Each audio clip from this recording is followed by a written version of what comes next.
रहीम अस्सलाम वालेकुम नाजरीन, आप यूट्यूब चैनल देख रहे हैं। मैं इमरान खान हूँ। नाजरीन, इमरान खान साहब के जो वकील हैं सलमान सफदर साहब, बैरिस्टर सलमान सफदर, मैं इन्हें अच्छी तरह जानता हूँ। ये बड़े काबिल वकील हैं। इन्होंने सैकड़ों मुकदमात इमरान खान साहब के लड़े हैं और अब इन्होंने एक बहुत बड़ा दावा किया है। दावा उनका यह है कि इमरान खान साहब की अब रिहाई हो जाएगी कानून के मुताबिक। यानी अगर कानून के मुताबिक चलें तो इमरान खान साहब की रिहाई बिल्कुल मैच्योर हो चुकी है। जनवरी से दोनों मियाँ बीवी ने, इमरान खान साहब ने और बुशरा बीबी ने, अपनी ज़मानत हासिल करने के लिए दरख्वास्त दी हुई है और 8-9 माह के बाद अलकादर की हेयरिंग होने जा रही है कल के दिन इस्लामाबाद हाई कोर्ट में। और दोनों की ज़मानत जो है वो कंफर्म है। यानी अगर कोई रुकावट अदालत की जानिब से ना डाली गई तो दोनों को ज़मानत मिल जाएगी और उनकी रिहाई मैच्योर हो जाएगी। यानी असूलन और कानूनी तरीके से इमरान खान साहब को कल रात तक जेल से बाहर आ जाना चाहिए। ये तो बात है वो जो सलमान सफदर साहब कह रहे हैं, या बाकी कानून को जानने वाले लोग या कानूनदान या वकला वो यही बात करते हैं कि इसी तरह जमानत हो जाती है। फिर दूसरा, एक खातून की जमानत को 10 माह तक रोके रखना, ये भी एक नेक्स्ट लेवल की नाइंसाफी है जिसकी कोई और मिसाल नहीं है, जो बुशरा बीबी के साथ किया गया। फिर देखें ना, इसमें आप एक दो चीजों पे और गौर करें। अच्छा, क्या इमरान खान छूटेंगे या नहीं छूटेंगे, मैं आपको भी बताता हूं। यहां पे इमरान खान साहब से कानूनी इंतकाम लिया जा रहा है। तोशाखाना केस में पैटर्न इन चीफ जनाब इमरान खान साहब को एक ही हकायक पर मुकदमा में तीसरी बार ट्रायल किया जा रहा है। यानी मुकदमा एक ही नौयत का है, अब तीसरी मरतबा इमरान खान साहब को उस पर ट्रायल किया जा रहा है। तोशाखाना में फर्ज करें कि एक वजीर आजम है, वो 200 चीजें ले गया। वैसे इतनी चीजें तो नहीं ले जाते, लेकिन 200-300 चीजें भी ले जाते हैं। शरीफ खानदान जितना सामान तोशाखाना से ले गया, अगर हर चीज पे एक एक मुकदमा बनाया जाए तो अगले 200 साल उनके ऊपर मुकदमा जो है वो चलते रहेंगे। ये जो काकड़ साहब आए थे निगरान वजीर आजम, ये जो सामान ले गए, अगर इसी तरह एक एक करके मुकदमा बनाया जाए तो ये भी इनकी बाकी जिंदगी और इनकी नस्लें यही मुकदमे ही लड़ते रहेंगी। इमरान खान साहब पे एक ही मुकदमे को 3 दफा चलाया गया। यानी पहली मरतबा एक जज हमायूं दिलावर साहब ने 3 साल की सजा सुनाई इसी मुकदमे में। फिर जरा इसको ट्विस्ट करके दोबारा लाया गया और फिर जज जो है बशीर साहब, उन्होंने 14 साल की सजा सुना दी इसी मुकदमे में। और अब तीसरी मरतबा एक और जज के साथ यही मुकदमा लाके फिर अडियाला जेल में ट्रायल किया जा रहा है। तो इमरान खान पाकिस्तान की वाहिद शख्सियत है, दुनिया का आप समझ लें, जिसको एक ही मामले में तीसरी मरतबा ट्रायल किया जा रहा है। एक ही नौयत का, एक ही चीज का, एक ही मुकदमा है और तीसरी मरतबा वो ट्रायल हो रहे हैं।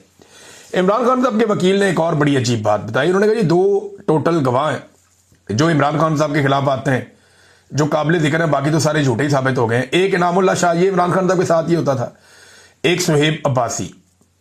अच्छा, ये जब भी आते हैं ना अदालत में तो इनसे कोई सवाल किया जाता है तो कहते हैं जी आज हमें सिर्फ इस तोहफे की हद तक याद है, चीजें पिछली हम भूल गए। इंसानी याददाश्त है ना, अब ये किसी इदारे की तरह तो काम करते नहीं, आम लोग हैं। तो ये ऐसे गवाह हैं जिनको जो चीजें याद दिला के भेजी जाती हैं कि प्रोसिक्यूशन आपसे ये पूछेगी आपने ये जवाब दे देना है, जज आपसे ये पूछेगा आपने ये जवाब दे देना है, इस तोहफे से मुतालिक आपसे जो भी बातें होंगी वो अपने आप को याद दिला दी हैं। अगर उनसे कोई सवाल करता फलानी चीज का बताओ जी, वो मुझे याद नहीं है, ये वाली बात बताओ मुझे याद नहीं है, वो जो पिछली तुमने गवाही दी थी एक और, वो भी मुझे याद नहीं है, क्योंकि झूठ याद नहीं रहता। लिहाजा इन्हें एक ही तोहफे के ऊपर तैयारी करवा के भेजा जाता है और ये आगे बता दें इस तोहफे की हद तक हमें सिर्फ मालूमात है। अब अंदाजा करें गवाह भी इनके पास कैसे कमजोर है। जजों को तो ऐसे गवाहों को नॉर्मली जज उठा के अंदर कर देते होते हैं झूठी गवाही में और गुमराह करने में अदालत को। इस जुर्म के अंदर भी ये बंदे अंदर हो जाते हैं, लेकिन यहां पे जनाब काम चल रहा है क्योंकि एस्टेब्लिशमेंट इसके पीछे खड़ी है। अच्छा, अब ये वकला को लगता है कि बहुत बड़ा दावा है कि इमरान खान साहब रिहा हो जाएंगे कल के दिन में, लेकिन क्या हो जाएंगे? तो मेरी दानिश में ऐसा नहीं होगा। इमरान खान साहब की रिहाई ऐसे नहीं होगी।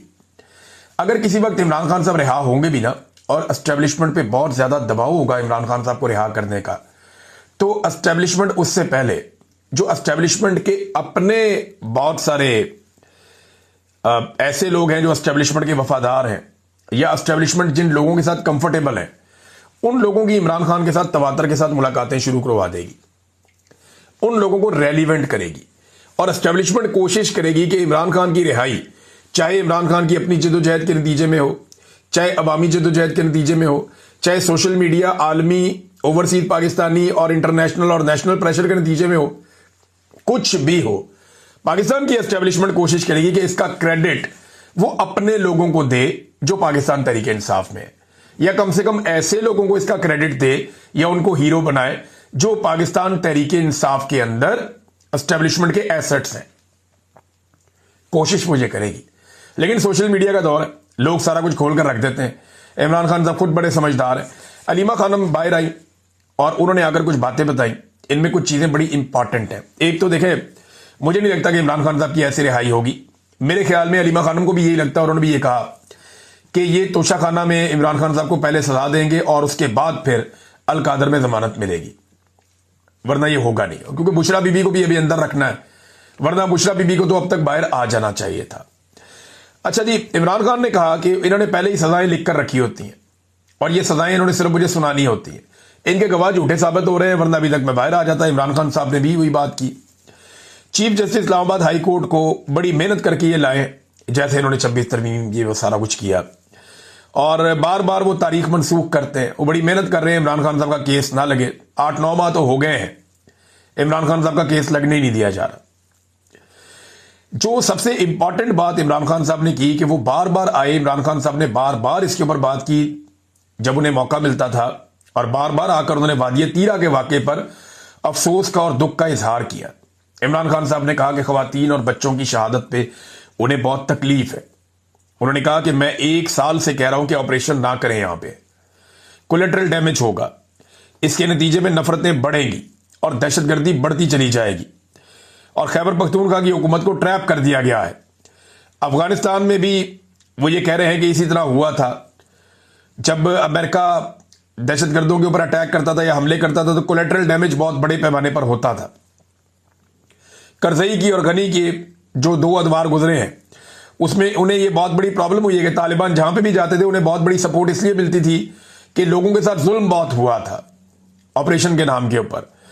तो ये इमरान खान साहब ने मिसाल दी। फिर उन्होंने कहा जी आसिम मुनीर साहब की जो अफगान पॉलिसी है उस पर शदीद तनकीद की इमरान खान साहब ने। तफसीलात आ जाएगी, मैं आपके साथ शेयर करूंगा। उन्होंने कहा जी अफगानों के खिलाफ बयानात भी दिए गए, हमले भी, बेदखलियां भी, ड्रोन हमले भी, ये सारी चीजें इमरान खान साहब ने कहा गैर जरूरी और गलत है। आसिम मुनीर साहब सारी दुनिया में जाते हैं, इनको जाना चाहिए था अफगानिस्तान, और अफगानिस्तान जाके अफगानिस्तान के साथ मामलात करने चाहिए थे, क्योंकि पाकिस्तान का अमन वहां पे जुड़ा है। इमरान खान साहब कहते हैं कि आसिम मुनीर साहब जो मौजूदा ऑपरेशन हो रहे हैं उससे 2 मकासद हासिल करना चाहते हैं। नंबर 1, उन्हें आलमी सतह पे पजीराई मिल जाए, तारीफ हो जाए कि वो मुजाहिद है जो दहशतगर्दी के खिलाफ खड़ा है और लड़ रहा है।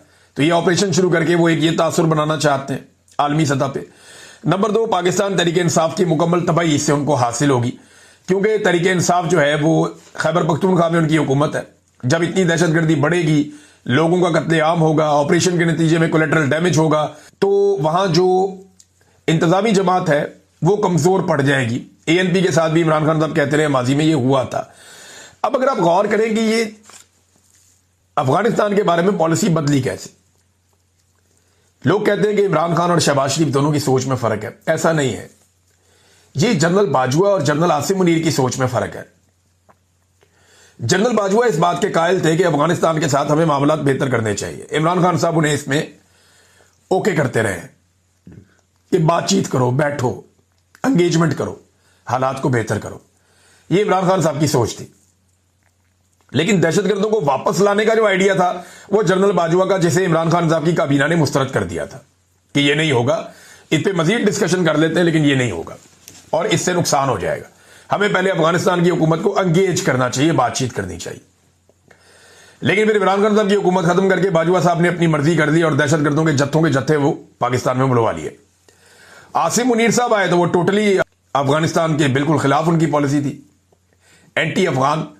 और वो पॉलिसी अब नजर भी आती है ना, वजीर दिफा आपका हर थोड़ी देर के बाद कोई ना कोई एक आधा और अफगानिस्तान के ऊपर अटैक कर देता है।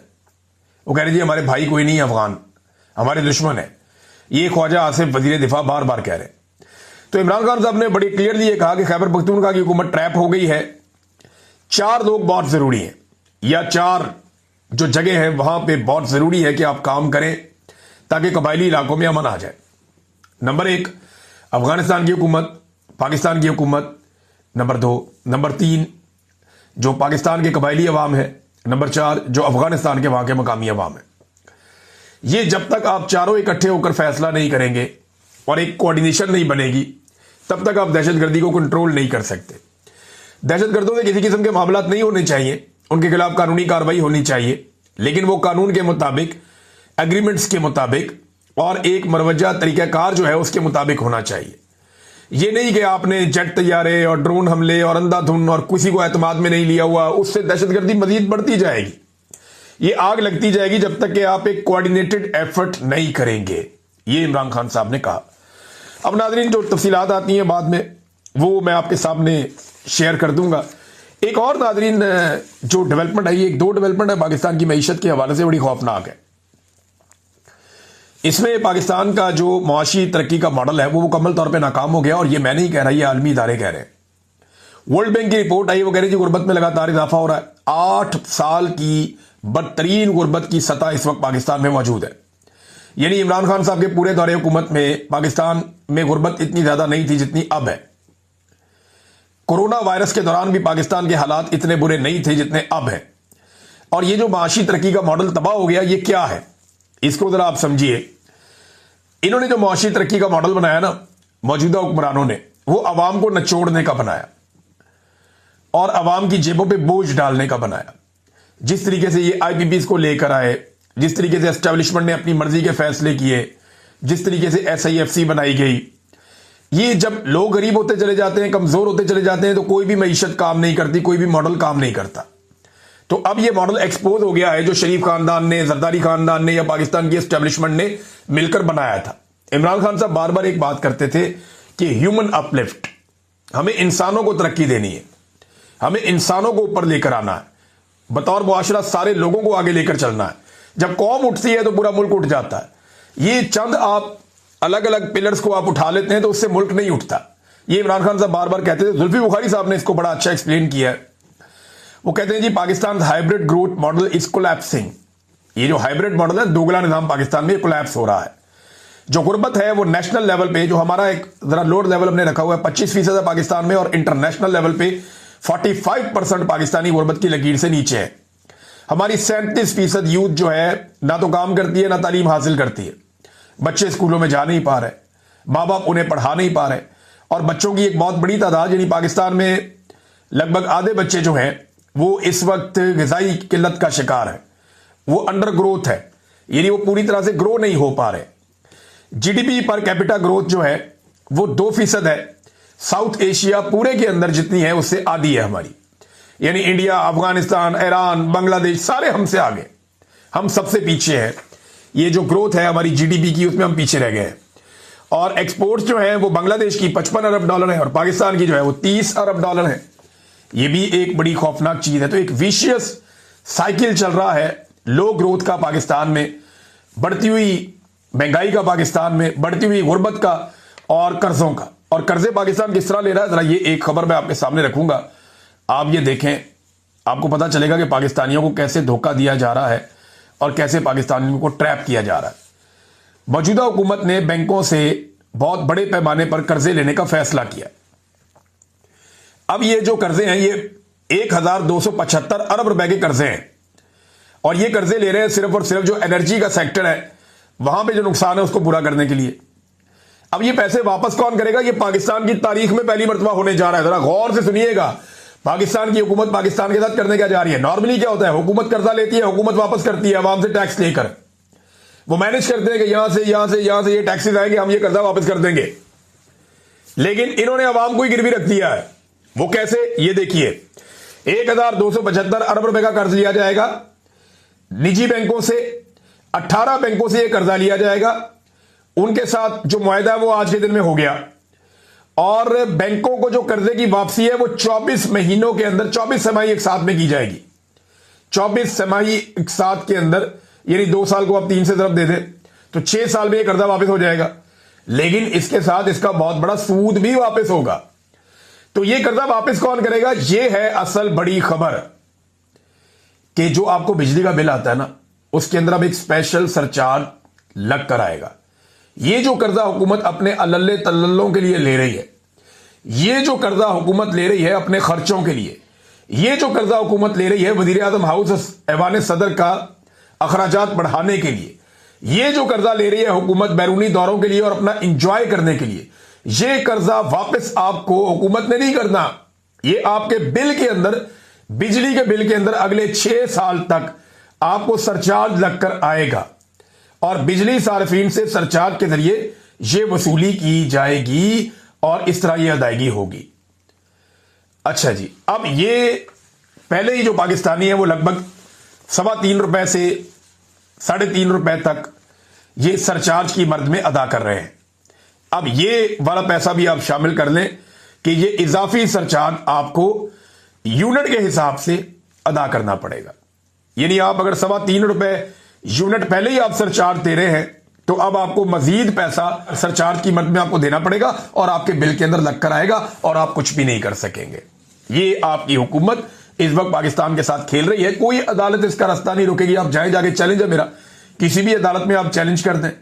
लाहौर हाई कोर्ट में करेंगे तो आलिया नीलम बैठी हुई है, इस्लामाबाद में करेंगे तो वहां पे जनाब एक और डोगर साहब बैठे हुए हैं, सुप्रीम कोर्ट में करेंगे तो या अफरीदी साहब बैठे हुए हैं, सिंध हाई कोर्ट का तो अल्लाह हाफिज है। अब आप क्या करेंगे? एक ही तरीका है, जैसे आजाद कश्मीर के लोगों ने अपना बिजली का हक वापस लिया और उन्होंने बिजली अपनी सस्ती करवाई जो उनकी बनती थी, तो इस तरह आपको अपना हक लेना पड़ेगा अगर आप ले सकते हैं तो। नाज़रीन, असद कैसर साहब ने जो है वो पूरा बेनकाब किया मौजूदा एस्टेब्लिशमेंट को और उन्होंने बताया कि कितना मकरू खेल एक सूबे के साथ खेला जा रहा है और सियासी इंतकाम का निशाना बनाया जा रहा है, ना सिर्फ खैबर पख्तूनख्वा को बल्कि बलूचिस्तान को भी। उन्होंने कहा जी आपने पूरे सूबे को तबाह करके रख दिया है। आपने खैबर पख्तूनख्वा जो 40 साल से जंग में है, इसकी मईशत जो थोड़ी बहुत अफगानिस्तान के साथ थी उसे भी बंद कर दिया है। सूबे में Kalashnikov culture, smuggling Afghan war का नतीजा है। आपने फाटा मर्जर के बाद वादा किया था और वादे के बावजूद एनएफसी अवार्ड या हाइड्रल प्रॉफिट के पैसे आप सूबे को नहीं दे रहे। ये ज्यादतियां खैबर पख्तूनख्वा के साथ की जा रही हैं। एक तो खैबर पख्तूनख्वा को मारा जा रहा है, दूसरा खैबर पख्तूनख्वा के जो वाजिबात हैं वो अदा नहीं किए जा रहे ताकि कहीं ये लोग तरक्की ना कर लें। तो डेलिबरेटली एक मॉडल के तहत खैबर पख्तूनख्वा में पाकिस्तान तहरीक इंसाफ की जो मौजूदा हुकूमत है उसको, उसकी मकबूलियत को खत्म करने की कोशिश की जा रही है, लोगों को इमरान खान के खिलाफ करने की कोशिश की जा रही है। लेकिन अब तक के तो सारे जो तरीक़ेकार है वो नाकाम हुए। ये सोशल मीडिया का दौर है, इतने आराम से तो ये होगा नहीं। नाज़रीन, सुहेल बड़ाई साहब की एक तकलीफ, एक उनका तहरीर मुझे बड़ी तकलीफ हुई वो पढ़ के। उन्होंने एक तहरीर लिखी जिसमें उन्होंने गिलों और शिकवों का इजहार किया कि लंदन वाले प्रोग्राम में मुझे पहले दावत दी गई और फिर मुझे बाद में कहा गया आप ना आए। तो इस पे उन्होंने बड़ी मजम्मत की, बड़ी तकलीफ का उन्होंने इजहार किया। उनके दिल में बड़ा दर्द है इस बात का कि उन्हें एक तकरीब में बुलाकर और बाद में मना कर दिया गया। ये इतना बड़ा जुल्म है, इतना बड़ा जबर है कि तारीख में इसकी कोई मिसाल नहीं मिलती। सुहेल बड़ाई साहब को सिर्फ मैं याद दिलाऊं कि हमें जबरी तौर पे लापता किया गया, हमारे अकाउंट सील कर दिए गए। मेरे तो 3 साल पहले से सील है। नौकरियां सब साफियों से, बहुत सारों से छीन ली गई। एहराम की हालतों में हमें एयरपोर्टों से उठाकर लेकर चले गए। हमारे कारोबार बंद कर दिए, हर चीज की तबाह बर्बादी कर दी गई, घरों को आग तक लगा दी गई। इतनी तबाही फेरने के बावजूद सुहेल बड़ाई साहब के कलम ने जुम्बिश नहीं की। लेकिन जैसे ही सुहेल बड़ाई साहब को एक तकरीब में बुलाकर बाद में कहा गया कि आप मत आइएगा, तो सुहेल बड़ाई साहब ने इसके ऊपर एक नोहा लिख दिया। मेरी गुजारिश है जनाब फील्ड मार्शल आसिम मुनीर साहब से और मेरी गुजारिश है जनाब वजीर आजम शहबाज शरीफ साहब से कि आपको अल्लाह का वास्ता आप इस आदमी को माफ कर दें। ये आपकी और कितनी खुशामद करें। सुहेल बड़ाई साहब दिन रात आपकी खुशामद कर रहे हैं। मैं आपको यकीन दिलाता हूं ये हमारी साइड पे नहीं है। मैं आपको यकीन दिलाता हूं कि सुहेल बड़ाई साहब बिल्कुल हमारी साइड पे नहीं है। वो रूल ऑफ लॉ के लिए, आजादी इजहार राय के लिए बिल्कुल कुछ नहीं कर रहे। ना वो पाकिस्तान में अवामी मैंडेट के लिए आवाज उठा रहे हैं, ना वो जमहूरियत के लिए आवाज उठा रहे हैं, ना वो पाबंद सलासल लोग जिनके ऊपर फस्तायत की जा रही है उनके हक में कोई आवाज उठा रहे हैं। मैं आपको यकीन दिलाता हूं मौजूदा रजीम को, वजीर आजम को और फील्ड मार्शल को कि सुहेल बड़ाई साहब आपके आदमी हैं, ये आपकी साइड के बंदे हैं, आप इन्हें माफ कर दीजिए। मैं आपको यह भी यकीन दिलाता हूं कि आज के बाद जो गलती इनसे हुई ये आइंदा नहीं करेंगे, क्योंकि मैं अच्छी तरह जानता हूं कि सुहेल बड़ाई साहब का गुजारा नहीं होगा जब तक कि वो पावर कॉरिडोर्स में नहीं फिरते रहेंगे, जब तक कि उन्हें वो सारी सहूलतें जो पहले से मैसर हैं वो उन्हें मैसर नहीं रहेंगी। और वो प्रोटोकॉल जो उनको पहले आपने अनायत किया हुआ था, जब तक कि वो प्रोटोकॉल वापस आप उन्हें अनायत नहीं करेंगे तब तक सुहेल बड़ाई साहब तकलीफ में मुब्तला रहेंगे। तो हमारे इस दोस्त की तकलीफ को कम कीजिए। आपकी बड़ी मेहरबानी आर्मी चीफ और वजीर आजम, आप दोनों से गुजारिश है कि सुहेल बड़ाई साहब का जो आपने छोटी मोटी सजा देने का आपने ये सिलसिला शुरू किया है वो प्लीज आप खत्म कर दें, प्लीज आप खत्म कर दें। आप इन्हें वो ना बनाएं जो वो नहीं है। नाज़रीन, फलक जावेद साहबा का पता चल गया है और मेरी मियां अली इशफाक साहब से बात हुई। उन्होंने एक पटिशन की थी इस्लामाबाद हाई कोर्ट में, लेकिन फिर उनकी गिरफ्तारी दायर कर दी गई है। पकड़ा तो उन्हें गया इस्लामाबाद से, अब पुलिस बहाने बना रही है जी हमने इचरे से पकड़ा है, लाहौर से। तो ये तो गलत है, झूठ है। रिटन रोड थाना में उनकी गिरफ्तारी दायर की गई है। गालिबन जो एक केस किया हुआ था इंफॉर्मेशन मिनिस्टर ने सूबाई, उस केस के अंदर इनको जो है पेश किया जाएगा अदालत में। सुबह जिला कचहरी में इनको पेश किया जाएगा नईम बख्श साहब की अदालत के अंदर। तो ये जो नईम बख्श साहब है ना, जज साहब जिनकी अदालत में पेश किया जाएगा, ये भी बड़े मजेदार जज हैं। मुझे पता चला कि इन्होंने ये 24-24, 25-25 दिन का रिमांड दे देते होते हैं इकट्ठा ही, जो मांगो ये दे देते होते हैं। तो अब ऐसा तो नहीं लगता कि जल्दी फलक जावेद साहिबा की जमानत हो जाएगी, लेकिन अच्छी बात यह है कि कम से कम वो अब पब्लिक हो गई हैं। कम से कम ये पता चल गया है कि उन्हें किस मुकदमे में और कहां पे रखा गया है, और अब मामला जो है वो कानून के दायरे के अंदर है। अब वकला देख लेंगे। अली इशफाक साहब इस केस को देख रहे हैं। उम्मीद करता हूं कि जैसे वो हमेशा केस लड़ते हैं ऐसे ही वो यहां पे भी इंसाफ लेने की कोशिश करेंगे। अब तक के लिए इतना ही। अपना ख्याल रखिएगा, अपने चैनल का भी। अल्लाह हाफिज।